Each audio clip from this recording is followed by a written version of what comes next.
வணக்கம் அன்பு நண்பர்களே, சன் ஆஸ்ட்ரோ மீடியா நண்பர்கள் அனைவரையும் அன்போடு வரவேற்கிறோம். மாத ராசி பலன்களை நீங்கள் தெரிந்து கொள்வதற்கு எங்களது சேனலை சப்ஸ்கிரைப் செய்து கொள்ளுங்கள். இப்போ நம்ம பார்க்க போகிறது பார்த்தீங்கன்னா ஆடி மாதத்திற்குண்டான ராசி பலன்களை தான் நம்ம பார்க்க போகிறோம். அப்போ இந்த ஆடி மாதத்தில் என்ன நன்மைகள் உங்களுக்கு ஏற்பட போகுது, சாதகமான பலன்கள், பாதகமான பலன்கள், இது என்ன அப்படின்றத தெளிவாக டீட்டெயில்டாக நம்ம தொடர்ந்து நம்ம பார்க்க போகிறோம். 12 ராசிக்குண்டான ராசி பலன்களை நம்ம முழுவதுமாக பார்க்க போகிறோம்ங்க. எங்கள் சேனலை நீங்கள் சப்ஸ்கிரைப் பண்ணலை இது வரைக்கும் அப்படின்னா சப்ஸ்கிரைப் பண்ணி வச்சுக்கோங்க. அருகில் உள்ள பெல் பட்டனை ப்ரெஸ் பண்ணி உங்களுக்கு நோட்டிஃபிகேஷன் கிடைக்கிற மாதிரி செய்து கொள்ளுங்க. அதே போல் உங்களுடைய நண்பர்கள் உறவினர்களுக்கும் ஷேர் பண்ணி அவங்களையும் பயன்பெற செய்யுங்க. விருச்சக ராசி விருச்சக லக்கண அன்பர்களுக்கு இந்த ஆடி மாதம் எந்த மாதிரியான பலன்கள் எல்லாம் தரப்போகுது அப்படின்னு பார்க்குறதுக்கு முன்னாடி கிரகங்களுடைய அமைப்புகளை பார்த்துருவோமுங்க. அப்போ இந்த 2026ஆம் ஆண்டினுடைய ஆடி மாதத்தில் ஜூலை 17 ஆகஸ்ட் 17 வரைக்கும் இந்த மாதத்தில் ஆடி மாதத்தில் விருச்சக ராசிக்காரர்களுக்கு கிரகங்களுடைய அமைப்பால் நீண்ட நாள் போராட்டங்கள் முடிவுக்கு வரக்கூடிய ஒரு காலமாக இருக்குங்க. அதிர்ஷ்டமும் வெற்றியும் உங்களுக்கு தேடி வரக்கூடிய ஒரு உன்னதமான ஒரு பொற்காலம் என்றே சொல்லலாமுங்க. அவ்வளோ ஒரு சிறப்பான ஒரு மாதமாக அமைய போகுது. செவ்வாயை அதிபதியாக கொண்ட உங்களுக்கு இந்த மாதம் கிரகங்களுடைய நிலைகள் தரக்கூடிய சில விரிவான பலன்களையும் மாற்றங்களையும் தான் நம்ம பார்க்க போகிறோங்க. அப்போ இந்த ஆடி மாதத்தில் சூரியன் பார்த்தீங்கன்னா விருச்சக ராசிக்காரர்களுக்கு ஜூலை 17 அன்று சூரியன் 9ஆம் வீடான பாக்கியஸ்தானத்திற்கு கடகத்திற்கு மாற்றி அங்கேயே அந்த ஒரு மாத காலமும் இருப்பாருங்க. அப்போ குரு பகவான் உங்களுடைய ராசிக்கு 9ஆம் வீட்டில் உச்சம் பெற்று சஞ்சாரம் செய்கிறாருங்க. சூரியனுடன் குருவும் 9ல் இணைவது மிக உயரிய ஒரு பாக்கிய யோகத்தை உருவாக்குகிறதுங்க. அப்போ உங்களுடைய ராசிக்கு குருவினுடைய பார்வை 5ஆம் பார்வை நேரடியாக கிடைக்கிறதுனே சொல்லலாமுங்க. அப்போ ராகு 4ஆம் வீட்டில் கும்பத்தில் சஞ்சாரம் செய்கிறாரு. கேது 10ஆம் வீடான தொழில் ஸ்தானத்திலையும் சிம்மராசியில் சஞ்சாரம் செய்கிறாருங்க. அப்போ இந்த சனி பகவான் பார்த்தீங்கன்னா பஞ்சமஸ்தானமான 5ஆம் வீட்டில் மீனத்தில் சஞ்சரித்து ஜூலை 27க்கு அப்புறம் பார்த்தீங்கன்னா வக்கர நிலையை அடைகிறாருங்க. அப்போ இது உங்களுக்கு அர்த்தாஷ்டம சனி காலம் முடிந்து ஓரளவுக்கு நிம்மதி தரக்கூடிய ஒரு அமைப்பாகவும் இந்த விருச்சக ராசிக்காரர்களுக்கு இருக்குங்க. செவ்வாய் உங்களுடைய ராசிநாதனாக செவ்வாய் இருப்பதால் 7ஆம் வீடான களத்திரஸ்தானத்தில் ரிஷபத்தில் செவ்வாய் சஞ்சாரம் செய்கிறாருங்க.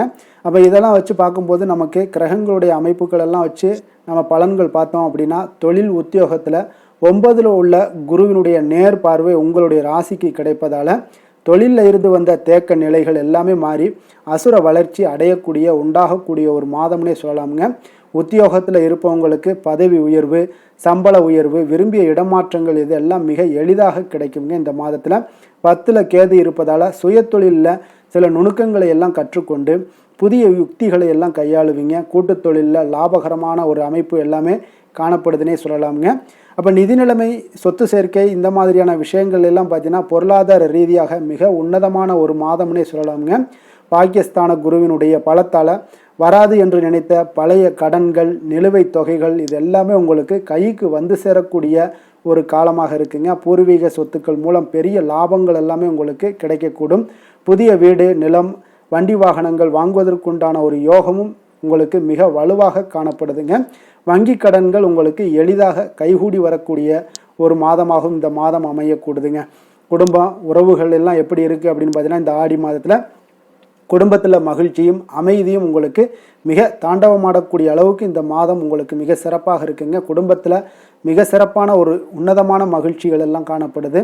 9ல் உச்ச குருவாக இருப்பதால் நீண்ட நாட்களாக தள்ளிப்போன சுபகாரியங்கள், திருமண பேச்சுவார்த்தைகள், புத்திர பாக்கியம் போன்ற நல்ல விஷயங்கள் எல்லாமே இந்த மாதத்தில் உங்களுக்கு தடையின்றி நடக்கக்கூடிய ஒரு வாய்ப்பு எல்லாமே ஏற்படுதுங்க.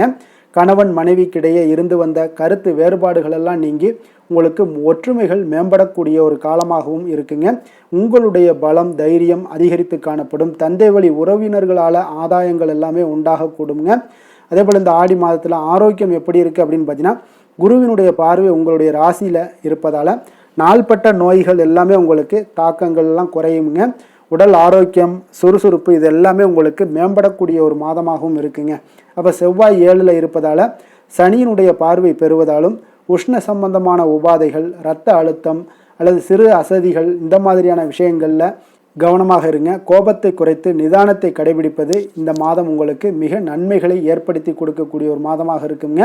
அதே போல் பார்த்தீங்கன்னா குருவினுடைய ஆதிக்கம் பெற்ற விசாக நட்சத்திரம் 4ஆம் பாதத்தை உள்ளடக்கிய நட்சத்திரக்காரர்களுக்கு உங்களுடைய நட்சத்திரநாதன் குரு 9ல் உச்சம் பெற்று இருப்பதால் உங்களுடைய அனைத்து முயற்சிகளுமே இன்றைய இந்த காலகட்டங்களில் 100% வெற்றியை தருமுங்க. தொட்டதெல்லாம் பொன்னாகக்கூடிய ஒரு மாதமாக இந்த மாதம் அமையுங்க. புதிய வருமான வழிகள் எல்லாமே உங்களுக்கு ஏற்பட காண்பீங்க. ஆன்மீக பயணங்கள், வெளிதூர தேச பயணங்கள் இதெல்லாமே செல்ல வாய்ப்புகள் உங்களுக்கு காணப்படுங்க. அதே போல் இந்த காலகட்டங்களில் நீங்கள் எச்சரிக்கையாக இருக்க வேண்டிய விஷயங்கள்னு பார்த்தீங்கன்னா, நண்பர்களுக்கு பெரிய தொகைகளை நீங்கள் கடனாக கொடுப்பதை இந்த மாதம் தவிர்ப்பது மிக நல்லதுங்க.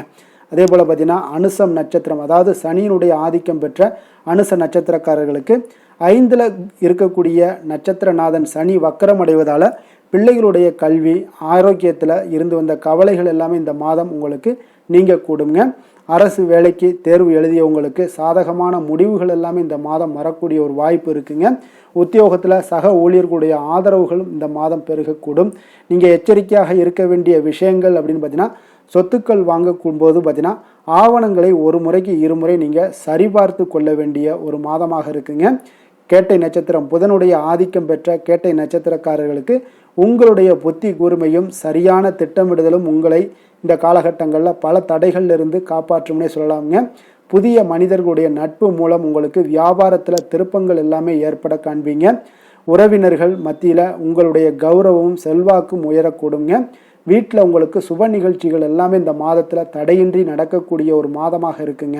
அப்போ நீங்கள் எச்சரிக்கையாக இருக்க வேண்டிய விஷயங்கள்னு பார்த்தீங்கன்னா, 4ல் ராகு இருப்பதால் தாயாருடைய உடல் நலத்தில் மட்டும் நீங்கள் சற்று கூடுதல் கவனம் செலுத்தி பார்க்க வேண்டிய ஒரு மாதமாக இருக்குங்க.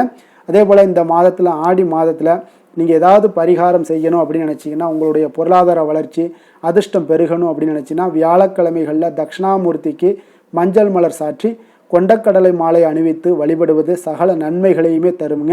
அதே போல் தொழில் தடைகள் நீங்க ஆரோக்கியத்திற்கு செவ்வாய்க்கிழமையில் முருகப்பெருமானுக்கு அபிஷேகம் செய்து அல்லது செவ்வரளி மலர் சாற்றி வழிபடுவது உங்களுடைய முன்கோபத்தை எல்லாம் குறைத்து நற்பலன்களையும் உங்களுக்கு ஏற்படுத்தி தரக்கூடிய ஒரு காலமாக இருக்குங்க. விருச்சக ராசிக்கு நன்மை செய்யும் ஹோரை பலன்கள்னு பார்த்தீங்கன்னா, சந்திரன், குரு, சுக்கிர ஹோரைகள் உங்களுக்கு அதிக அனுகூலத்தை கொடுக்கக்கூடுங்க.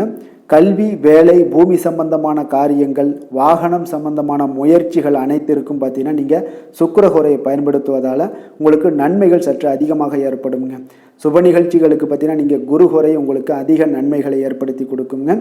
எதுலையுமே பார்த்தீங்கன்னா எச்சரிக்கையாக செயல்படக்கூடியவர் இந்த விருச்சக ராசி அன்பர்களுங்க.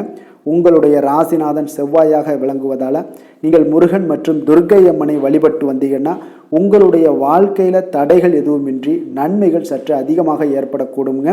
மேலும் தினசரி குலதெய்வ வழிபாடெல்லாம் செய்து வாங்க. அனைத்து விதமான கஷ்டங்கள் எல்லாம் தீருங்க. மனமகிழ்ச்சி அடைவீங்க. குடும்பத்தில் உங்களுக்கு சந்தோஷம் நிறைந்து காணப்படுங்க. அப்போ குலதெய்வ வழிபாடு செய்வதால் பார்த்தீங்கன்னா மென்மேலும் உங்களுடைய வளர்ச்சியும் அதிகரிக்க கூடுங்க.